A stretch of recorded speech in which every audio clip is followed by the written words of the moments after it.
What's going on, everybody? It is the Nicholas Prasakas Show School channel, and today is a review for Chelsea nil, Everton nil.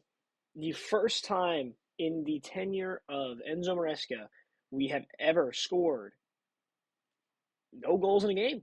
It's never happened in his tenure so far. In the 26 games he has been the head coach, it was bound to happen, and also bound to happen with our win streak. Of course, I think that ends the win streak. I think it was around, it was 10 games in all competitions or something. It was something of the sort. I'm pretty sure it was something around that number. I think 8 to 10 games, something around that number. Um, but then it's not a loss. It's not a loss. We don't look at it as a loss. It's not a bad result. But what this game showed us is that we still, Everton, okay, they're a scrappy team. And not only are they just a scrappy team, they're they're just like an abysmally boring team. Like, how could anybody support a team that just looks so abysmal to play against? They had like 26% possession. Not that saying possession means anything, because it doesn't. It doesn't. It doesn't matter how long you have the ball for. It's about what you do with the ball while you have possession. But they did absolutely nothing. They had no intent of scoring. The only times they ever had intent of scoring is when they got a counterattack. And they saw, okay, that's the point of a counterattack. I get it. But whenever they're defending, or whenever they do anything, they had no intent. They didn't give a shit about scoring a goal in this one. Sean Dyche was happy enough, like clapping on the sidelines with his team's performance. They played like garbage offensively in this one. They had their chances. Okay, don't get me wrong. They had their chances at certain points, but they didn't. Come on, are we being for real?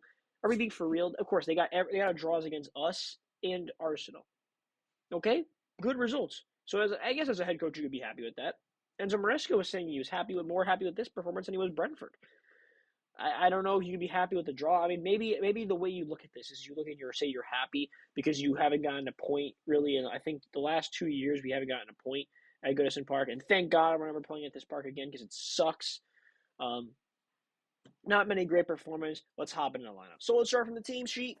Team lineup in this one was Rob Sanchez, Malo Gusto, Levi Colwill, Tosin, Disa C, Enzo Fernandez, Moise Caicedo, Jadon Sancho, Cole Palmer, Pedro Neto, and Nicolas Jackson. So starting from the back, Rob Sanchez gets a 9 out of 10 for me. One of the best performances probably we've seen out of him in a Chelsea uniform. I he made great saves. 49th minute, he makes a great save on Jack Harrison, of course. The one he basically somehow wide open across the field, and he spreads his legs and makes a great stop. Later in the game, he also makes a nice diving save to stop the ball from maybe being a goal, first time touch from the striker. I think it would have been, I think it was Beto. He makes a great stop, and Tosin makes a great block. More on him in just a second, but really, really good stuff. He made some good stops in the first half as well. Up to Robert Sanchez. He really deserves his credit in this one, and hopefully, this is the help, the consistency. Had a good showing at Brentford, had a good showing in this one. Hopefully, he can keep doing it. Malo at left back. Malo is not a left back. Malo Gusto is a last ditch scenario type left back. I think Renato Vega would have fared better at left back in this one. He didn't even play in this one. So, we missed Cucurella, and that's all I can say. We missed Cucurella in this one. The amount of calmness he allows, the amount of space he takes up is so important to this team. We need him back in this lineup, and he'll be ready for Thursday. Levi gets a 6. I think he was average, but I don't think he was below average. I think he was better than how Malo fared. So I think that he wasn't the best of the two center backs, but I think that his ball playing ability and the way he's played all throughout every single game this season, almost every single game, I'm pretty sure. He hasn't played every single game, has he? I don't think so. But I think he's been pretty good so far. I think Levi, I think Levi had a decent game in this one. Tosin was the better of the two center backs in this one. Very, very good display of Tosin. Made, obviously, that crucial block, but his aerial presence and physicality in this game versus a Everton team that is known for being scrappy and tall and beefy. Like, this is a game that Tosin fared very, very well in, and he showed his physicality in that height up against them. It was much needed in this one. And I think that he's really done a good job. He's shown us a really, really good so far for the Wesley Fofana injury. He's filled in quite, quite well. So up to Tosin for that. Disasi, I think Disasi was okay, but the thing is, Disasi is not a right back. The fact that he keeps playing guys like Disasi, and maybe somebody else on right center back instead of maybe playing at Champong, who I think would definitely fare better with these minutes at right back in the Premier League. Like, I honestly today I would have been fine with seeing him play right back in this one. I would have been perfectly fine with it. I think everybody would have been like, wow, good for him. He's going to get his start. Now show us something. Instead, that didn't happen. We saw Axel Disasi start, and we saw an average display and a guy who can't play right back. It's just what we got. He learns from his mistakes, hopefully, Enzo Maresca. So Enzo Fernandez, however, 8 out of 10 display. This guy was brilliant. His passing was great. He was completing almost all of his long balls. A lot of his passing completions was amazing in this one. His ground duels were really good. I mean, he was all over the place. He had a very, very good game for a guy who's been known for not being a great defensive-ish slash midfielder. He wasn't even playing that more role. He's more of an attacking midfielder in a way now for us and getting into those pockets on the left-hand side and right-hand side, depending on where he is, mostly that left-hand side. But this was a brilliant display from Enzo Fernandez. Give him his credit. He's been brilliant in this stretch. Of course, no goals or assists for anybody today, but it doesn't matter when you play like this. This is great stuff from Enzo. Moises, another medium display. Medium display for him is crazy because he still gave us a 7 out of 10. Everywhere yet again. It's crazy when he makes tackles, Moises Caicedo, and they're like ones that get the ball, but they look bad and the refs call fouls. And then when you look back at them, he just gets the ball and the guy falls over. So it's just like it happens so often to him. It's annoying. But yeah, 7 out of 10 for him. And then we're going to go over all the offensive ones. Totally average, I think, in my opinion, from every attacker to this display. I was very close to giving Cole Palmer a 4, but I think that would have been really harsh. Made some passes that he needed to make, put some in the right areas at times. I thought he was average though. The entire offense was mediocre in this one. I don't know why. Yeah, like as for Jadon Sancho, made his right moves, but the thing is, they'd get fouled almost immediately after they maybe get by a player. So like Jadon Sancho may dribble past a guy, but he get fouled immediately. Neto on the right, get past one guy, he get fouled immediately. Then they have to whip in some cross and get headed away, and then rinse, repeat. That's all this game was. The weather in this one was just atrocious.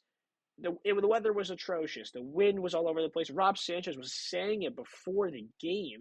He was saying the wind is horrible. The rain and the wind is horrible. It's hard for a goalie to compete in this one. But the thing is, both goalies competed at the highest level in this one. Pickford was great. Rob Sanchez was great.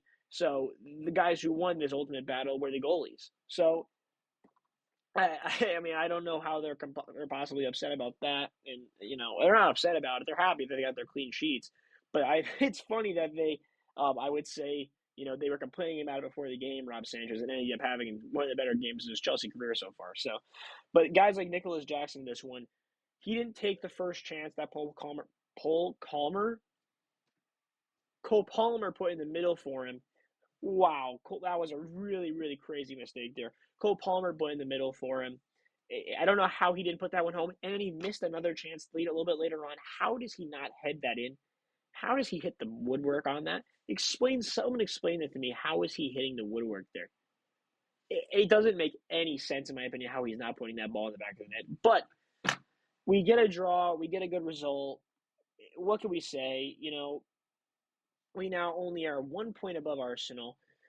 We're now a game, we still have the game behind Liverpool after they just absolutely murdered Spurs. We tried, we really thought Spurs could put up a decent fight. Dude, they stink.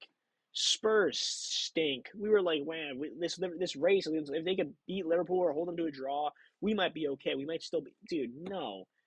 They are dreadful. Liverpool are on another world. The fact that they scored 3 goals against Liverpool is very impressive. But when you allow 6, because they had no center back play, I mean, they had Drago Dragosin, who was horrible. He was horrible. Horrible. And they played Archie Gray. Dude, this guy's just playing center back. He's not a center back. But enough about that, man. Enough about that game. They go further ahead in the table with the game in hand. We stay in second place. Going into now against Fulham on Thursday, where it's a 10 a.m. game here Eastern time, we got to lock in. It's a London derby. We know how it's gonna be. Last season I think we beat them twice, so they're gonna come out with a vengeance. Fulham, of course, drew today, I think as well. So a lot of draws today, except if your name's Man United. We beat Bournemouth, you didn't. Okay, but we're enough about that. It's not a peak display. I'm also not upset about it. I think mostly everybody else is not upset about this draw. It's just what happens at the end of the day. I think this is a result we have to take and learn from. We got to learn how to keep breaking down these horrible teams to watch. I still can't get over how the weather played a factor in this one, and I think the fact that Everton played the most horrific soccer of all time is just It's just horrible to watch. I don't know how you could be a fan of a team that just looks like they don't want to play in and day out. They look like they don't even want to play. It can't be fun for a player to play like that. It can't be. It just can't be. That's just my personal opinion as a former player. They look like my high school team, bro. They were horrible. They were horrible at attacking or anything, bro. Oh my god, it pains me off so it pains me so much. But that's enough of that. That's enough of my rant, my mini rant. Let me know what you guys think. We'll see you very very soon. School's out for me. I'm recording videos on a daily basis. Let's get going. See you guys next one. Peace.